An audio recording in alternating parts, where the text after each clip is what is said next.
r/ask Reddit. What is something people need to stop romanticizing?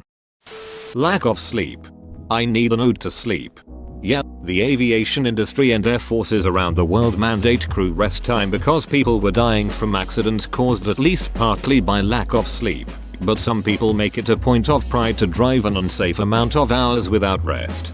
In the US, the DOT regulates driving hours very heavily, with massive fines if you don't follow them. Ridiculously expensive weddings. Average cost of a wedding in my state is around $60,000. A lot of people take out loans and debt for one day of living way outside their means. I remember that the national average was something like $25,000. What state are you and where can it be so damn high? I dunno, but adding the words Bay Area to anything raises the price tenfold. I made this mistake with my ex-wife. I wanted a small family event and she wanted a huge extravagant wedding. We compromised a $10,000 wedding, but she kept wanting more and it ended up costing nearly $30,000 in the end. Most of which I had to take out loans for and borrow from family. A few months after the wedding I was so burdened by the debt that I could barely afford to pay the bills and buy food, even with taking on side projects and working overtime. When bills started getting pushed back and accumulating late fees and my bank account overdrafted several times, I felt like all I could do was file bankruptcy. So I did, even though I felt like complete shit doing so. All while my now ex-wife constantly complained to me about not being able to go on vacations and do expensive things. But hey, you live and you learn, right? Living those overly stressed lifestyles, especially in college. Congratulations on your pulling the 6th full nighter to cram even more for your finals. But I'd rather get a decent night's sleep and study with a clear brain. Also, people who manage their lives well and have lots of free time shouldn't be talked down to because someone has it worse. You apparently can't get by unless you're constantly suffering from something. Not to mention the stigma of don't complain about things. There are people worse off than you all over the place, and trying to one up others in personal misery is far too prevalent, at least where I am. Falling in love with a bad boy and hoping he'll change his ways for you. It's the equivalent of every guy who thinks he can make some totally uninterested woman fall in love with him. Haven't you ever heard the age-old saying on why couples don't work out? A man goes into a relationship thinking that she will never change, but she does. A woman goes into a relationship thinking she can change him, but he doesn't. Bipolar disorder is not chic. This. Having out of control emotions, both good and bad, is torturous. You know they're not realistic, but you can't help it. Feeling empty and hopeless isn't glamorous. Being manic and hyperactive isn't fun. It's draining. It's awful. And the havoc makes the people around you miserable too. Not fun. This is one thing I had to explain to my dad after I was diagnosed. He really just didn't understand it and wanted to know more. But because of general conceptions of bipolar, people tend to think it's just good and bad. Really, bipolar is another axis, so there's a 2D plane of good, bad and manic depressed. In my experience, there is not a lot of correlation between the two. I have bipolar 2, so it's not as bad.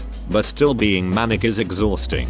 There's been times where I curled up in my bed clutching my pillow because I couldn't even form coherent thoughts. I've spent 4 hours pacing in the kitchen, stepping on the cracks in the linoleum in a specific pattern just to keep myself grounded. I've gone for a run at midnight in February because I literally couldn't stop shaking. Episodes that bad happen very rarely though. I think I've had 6 in 6 years of having bipolar. Started showing symptoms in high school. Didn't get diagnosed for a couple years. But even the more mundane ones are tiring because I can't focus on a single task long enough to get anything done. I also eat absurd amounts of food then, like 5 solid meals a day, which just gets annoying having to keep eating. Manic episodes rarely last more than a day though, and never more than 3. Depression, I feel, is a lot more understood by the general populace. Though it's definitely important that people know it's not just sadness, like I said about the 2-axis thing. The worst part about depressive episodes for me, it's that they just last forever, usually for 7 days. I've had them up to a month. I'm a lot better at getting myself through those though. Transitioning between them can be kind scary too. Going into a depressive episode, it at least takes some time and I know it's coming. Manic episodes usually take less than 4 hours to set in, but at times can be literally instant. In those cases it's always some specific event that sets it off. Getting back into my college because I had a medical reason when I got kicked out triggered one of my worst manic episodes ever. I have been on medication for the past year though and haven't had big issues in the last 6 months, so I'm good now.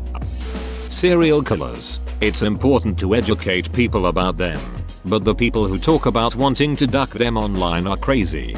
I really don't understand why there are those who literally want to duck people who have killed and raped for no reason. I mean, it boggles my mind how they think they're different and would have been spared from their homicidal urges. Like, you aren't special, you would have gotten sliced up too. Mental health problems. The idea of the tortured artist. You don't need to have a personality disorder to be a good painter. It's strange, but it feels like this has replaced the equally bad practice of romanticizing drug alcohol abuse as a thing that improves art. Stockholm Syndrome. And she'll scream and she'll fall. Anxiety. I'm sure someone else has already said this, but it can be said again. People on the internet seem to think it's some kind of trend to have anxiety and panic attacks, and they throw terms around like it's nothing. Anxiety isn't a joke, and it isn't something people should claim to have without any reason other than that they feel stressed out. Also, I totally understand that there are plenty of people on the internet who really do have anxiety, but I've seen my fair share of people who are very clearly faking it. People mistake being stressed with anxiety, as much as these are quite similar feelings. Dealing with severe anxiety taught me that there is a big difference between them. Yep, there's a big difference between being worried, stressed about something, and that feeling when your brain starts to loop and all you can think about is whatever it is that caused it, even though you know rationally there's nothing to be concerned about. To the point where you have to physically stop whatever you're busy with to try and take stock and force yourself out of that mindset, which obviously doesn't always work that way. It's a horrible feeling. I'd take getting hit by a car again over a bad anxiety attack, to be honest. Abusive relationships. If you're constantly arguing about anything and everything, calling each other names, causing drama for the sake of it, or guilt-tripping each other to do what you want, then you're not good together. Both or only one of you doing this is not okay and not cute. It's abuse. Also, mental illness and faking it for attention. I think a lot of people don't realize a relationship can be any other way. People I know like this are sort of from a background of crappy relationships. It's kind of sad. I almost think we need a basic adulthood set of classes in high schools. You know, financial basics, driving basics, politeness basics, relationship basics, friendship and otherwise, and so on. People need to know that talking crap and arguing all the time isn't what you have to have or settle for. Being overly busy committing to everything someone asks for. People who have activities every night and weekend stress me out. Be at peace. Just learn to be at peace. There seem to be people who are just happy like that, though. I'm not really an introvert per se, and I don't purposely avoid social interaction. But I don't feel a need to seek it, either. I've known so many people who start going mental if they haven't gone to a bar in a week or had some frequent or semi-frequent organized form of we must go place have fun. I genuinely don't understand it, but it's a very real thing that a lot of people seem to feel, and it's really serious to their short-term mental health. That is the difference between introverts and extroverts. Introverts relax by being alone, quiet time. Extroverts relax by being social and blowing off steam. Somewhere along the line it got generalized that introverts hate people and extroverts love them. Child beauty pageants. Children dressing up like adults, in general. Back in 2015, there was a 10-year-old girl who was dressed up in sleek dresses and heavy makeup with lots of mascara, and was posed very sexually for Vogue magazine. She had her hair up, wore stiletto heels, and lots of flashy diamond jewelry. If you look it up, she looks like a 20-something-year-old woman. And now there's those two 11-year-old boys doing drag. One of them stripping in bars and in parades, and posing with convicted felons. The other one did a photo shoot posing nude with an adult queen. It disturbs me that everyone pretends these little children are adults. They're not adults. Those things are creepy. First time sex. Sometimes it doesn't go well, and that is okay. People should also stop saying it has to hurt or be any sort of way. This is true. For some people it doesn't. For me it did so much I had to stop, which led to him saying we were basically still virgins later and making me realize I made a very poor choice for my first. People need to understand that the first time can be like sitting on a knife or completely fine, or anywhere in between. Drug abuse is a way to deal with mental health in rap. It goes way beyond rap. Most people I know are rednecks and wouldn't be caught dead listening to rap. But the go-to method for dealing with insomnia or depression is to drink alcohol until they pass out. As an alcoholic, alcoholism 100% should not be romanticized. That said, full-blown insomnia is absolutely hellish and I do sympathize with those so desperate to get some kind of sleep, even the alcohol-induced shitty kind, that they turn to drink. Possessive behavior. No, it's not cute when you're so gets jealous because of everyone that looks at you. It's freaking sick. I mean, honestly, if you don't trust me enough to know I would not cheat on you, we should see other people. I read a fair amount of fluffy chick lit, and this stuff is ridiculously overplayed. The last 3 series I've been into have included the girl being secretly GPS tracked, being handcuffed to prevent her from going where she may be unsafe, and having her mortgage purchased from the bank by the stupidly wealthy, overbearingly protective significant other. They usually throw a fit about it, then acquiesce because she just loves him more than life itself. Like, damn. I just wanna read a cool story about a scrappy, independent woman with a cool job. This trope of her getting into trouble only to be rescued by her stalker/boyfriend lover really needs to die. Earlier times, people just forget the bad stuff and never consider that it was bad back then too. I've learned that nostalgia is toxic. You only remember the good parts. You forget why you chose to get out. Is there an antonym for nostalgia? Not for being positive about the future, but for only remembering bad stuff? War. Ha, good god y'all. What is IT good for? Absolutely nothing. Poverty. Love at first sight, not that romantic, it's just physical attraction. Lucky you if that person is also someone you end up having lots in common with. Not a historian, but my hypothesis is that the trope started as an ideal in a time when you were expected to marry one person at a young age, with the expectation that you would spend the rest of your lives together. When you consider that the alternative was being forcibly hitched to a stranger and expected to stay with them until you die, the idea that they're a perfect match by some magic twist of fate becomes a lot more appealing. Fighting. It's not cool getting almost killed and left with several inner bleedings. Not to mention all the brain damage. No, a concussion is not just getting hurt, it's one step closer to becoming a vegetable. Staying at work late. So many people do it and brag about it, but at me it's saying you can't get your shit done during normal business hours. So either you are dumb, lazy, or overworked, none of which is something to be proud of. The latter probably matches up with toxic work environment where managers get all pissy if they see people leave before 5 or EOB. One of my old VPs put it this way: for me, I don't care when you show up or leave, just get your shit done. I'm gonna get what I need from you. Some people just have that much work. My dad works for a startup software company and works like 10 hours a day debugging code. Gets paid accordingly though. He really doesn't mind it, because he likes his job. Drinking. Seriously, my Instagram is all boomerangs of bourbon. Drinking or drinking too much isn't some sort of achievement. You are poisoning your brain and body. The abusive relationship between Joker and Harley Quinn. What even drives me crazier was in Suicide Squad when they portrayed it as Joker loving Holly. That movie just showed a complete misunderstanding of both characters, and it's crazy how popular those portrayals are. Joker doesn't love Holly, he uses and manipulates her. Those stories where some kid sells lemonade to pay for their mom's cancer treatment. That's a failure of a system, not a feel-good story. That one recently about the kid saving money and selling his games to buy his mom a car. What the duck even? Like, yeah, that's really nice. And that kid has a heart most of us couldn't dream of. But why in the ever-loving pissbuck must that be a thing?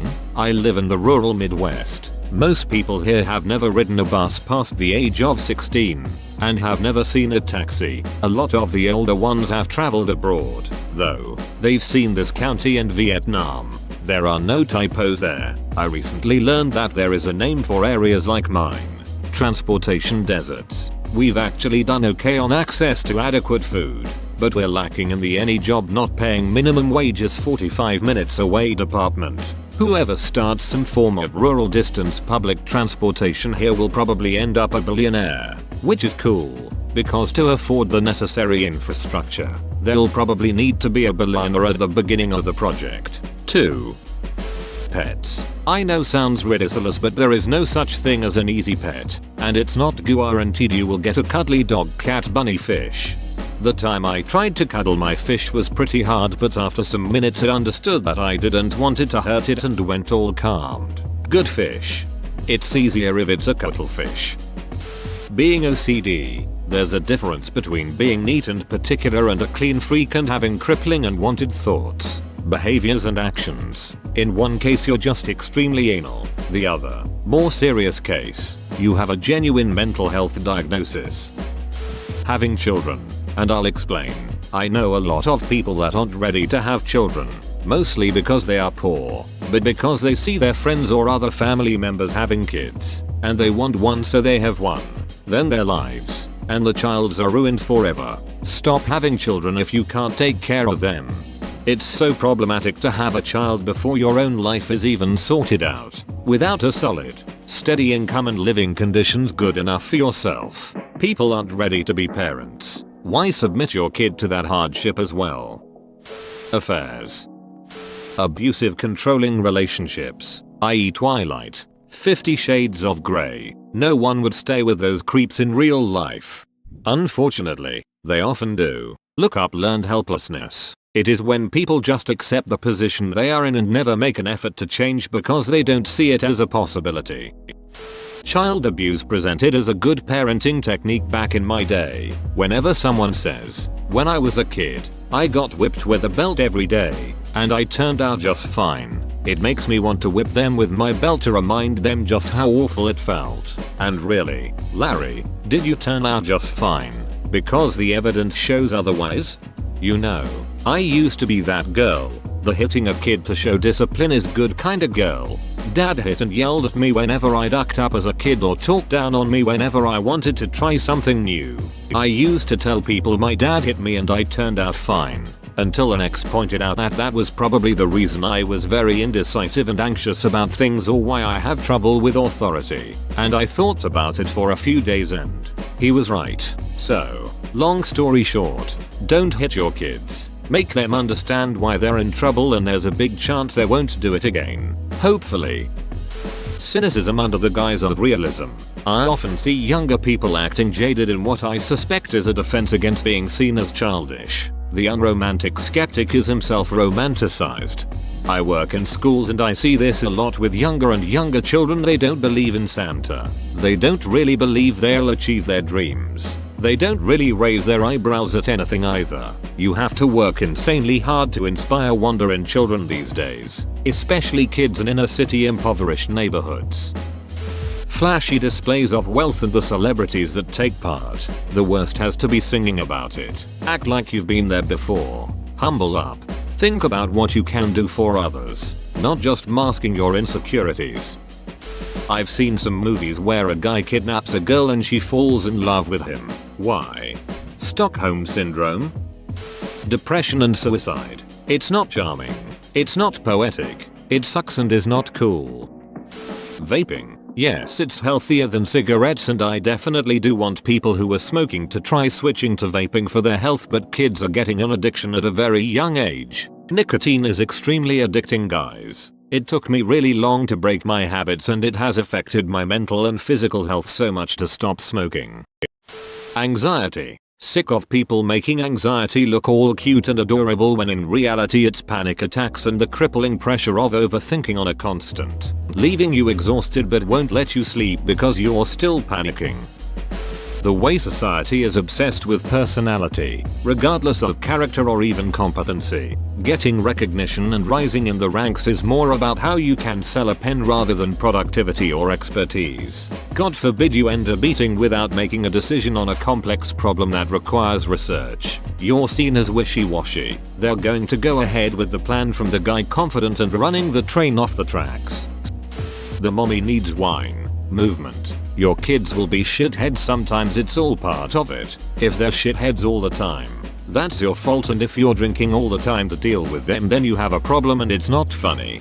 Thinking that when a woman says no she's just playing hard to get. I'm pretty sure it was already mentioned, but still. Fighting for love. And by this I mean fighting with the person you like. The thing that should be romanticized is mutual respect. Depression and suicide. 13 Reasons Why is the most bullshit excuse story I've seen projected out there to my recent knowledge. I stomached 45 minutes of this bullshit and I refuse to watch anymore. It doesn't even deserve a second season because it's just going to mislead more people into understanding the turmoils a depressed individual is dealing with. Everything in that show is not as convenient as it likes to seem.